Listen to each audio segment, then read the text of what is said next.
Hi everybody, Honest John here. What we thought we knew about the coronavirus back in, say, February is quite a bit different from what we know about it now. It was thought that children were pretty much immune to it. But then we started hearing about children dying from it and having severe immune system reactions to the disease and other problems. Now, we shut down the schools early, and so there wasn't a lot of exposure to the virus among children, which is a very good thing. But it also means that we don't have a lot of information about the effects of COVID-19 on children.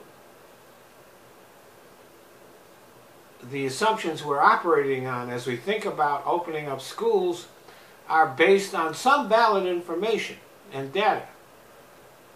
And it does appear that children do better with the virus than older people do, but we don't really have a lot of information. It was thought that this disease was mostly dangerous to the elderly and people with comorbidities. But as it spreads through the South and the Midwest, the latest statistics show that the majority of people who are hospitalized and on ventilators are under 50. We've gotten better at treating the disease, but these younger people are spending long times in hospitals, and even when they are no longer infected, they are facing longer recoveries than was expected. And some are having to live with conditions like scarring of the lungs and chronic fatigue syndrome that may last a lifetime.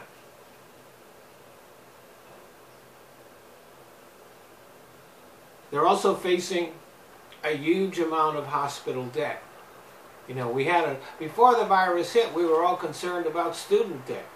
Now we've got all these young people accumulating hospital debt. If they already have student debt, they can just forget about it. They're going to be in debt for the rest of their lives.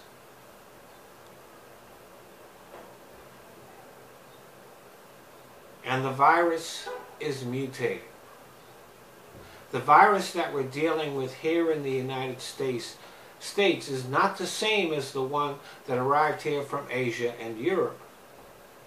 This is because the Trump administration has allowed and even encouraged the disease to flourish. And so it has been given the opportunity to mutate that it didn't get in Asia and Europe. Trump likes to call it the Chinese virus in order to deflect the blame away from how badly he has handled it. But the truth is that the version of the virus that we now have is uniquely American. It is more infectious, and it may have effects now that the old virus didn't.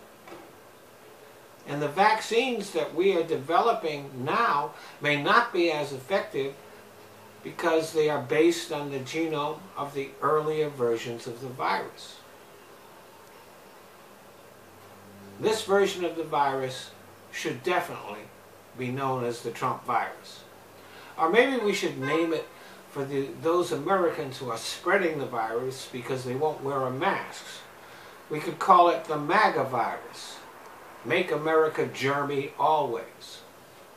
Or maybe we should just call it COVID stupid. Thanks for listening.